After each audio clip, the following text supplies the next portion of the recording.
Hello again and welcome to SFF 180 Horror. In today's episode, her mother-in-law is dead, but is she still in the house? Lurking somewhere below, and what else might be lurking? That's what's happening in Motherthing, the book I'm reviewing today. Hello again, everyone. Thomas here, your host as always. Thank you so much for joining me. Ainslie Hogarth's Motherthing is a scathing black comedy that constantly subverts your expectations while delivering a story that is often as morbidly funny as it is tense and shocking.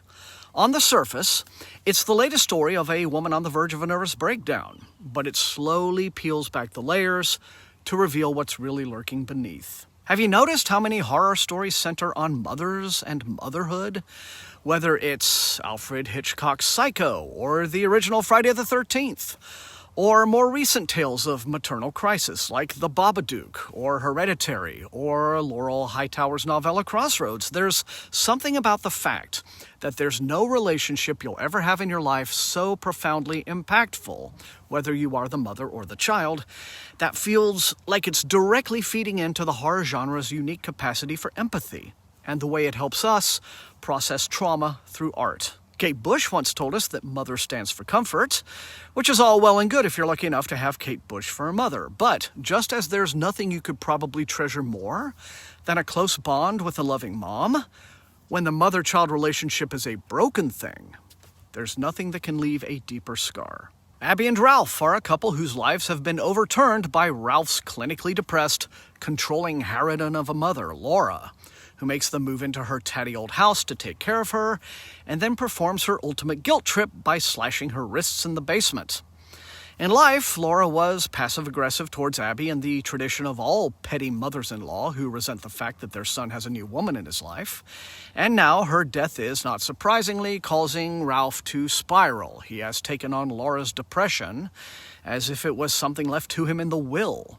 He barely eats, won't even shower, and is convinced Laura's ghost is lurking in the basement. It is left to Abby to try to maintain any sense of family normality. Now, this won't be easy because, as we quickly figure out from her chatty and increasingly manic narration, Abby is no great shakes in the mental health department herself.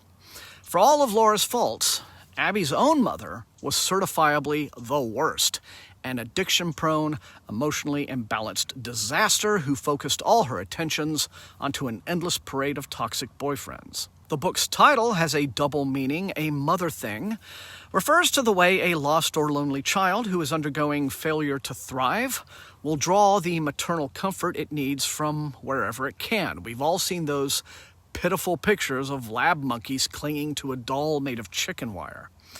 As a little girl, Abby literally clung to a dirty old couch.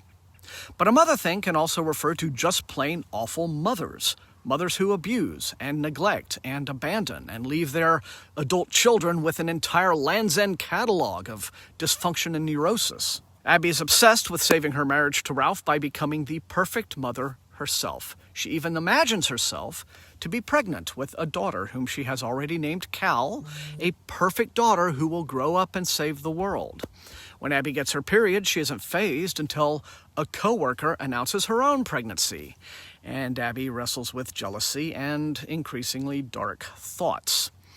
Abby works at a senior care facility where she has developed an unprofessional, to put it mildly, emotional attachment to one of the residents, Mrs. Bondi, onto whom she is projecting both her need for a mother thing and for a child to care for. Abby thinks of Mrs. Bondi as her baby, which is weird enough.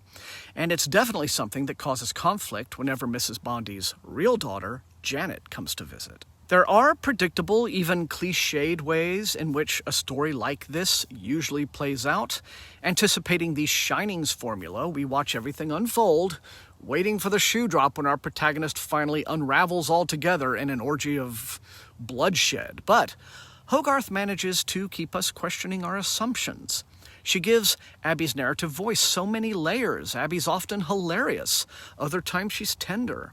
Her memories of childhood are wrenching, sometimes so much so that she dissociates. And these passages are written in movie script format, as if Abby can only bear to confront certain things if she imagines herself watching them play out on a screen. There's a banger of a climax, and it goes as hard as anything I've ever read, but not in the way we're expecting.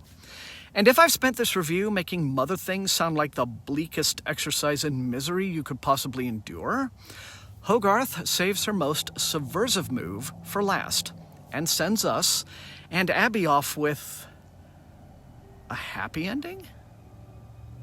Now that's crazy. And that's all I have time for on this episode of SFF 180. Remember, everybody, the most important thing, these are reviews.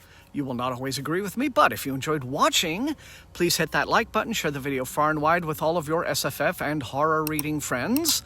And above all, please subscribe if you have not done so, and click that bell. That is what helps the channel to grow. You can also support the channel at my TeePublic store and at my Patreon, where recruits into Wink's Army sometimes get little perks like early access to some of my videos, but mostly the Patreon money is used to pay Matt Olson, my brilliantly gifted, talented channel artist who does all of my amazing, incredible thumbnails and things for me. So I want to thank all of those people for their additional support. It is deeply appreciated. I want to thank all the rest of you guys for being the very best viewers in all of BookTube. And until I see all of you next time, stay safe, stay healthy, and spooky reading.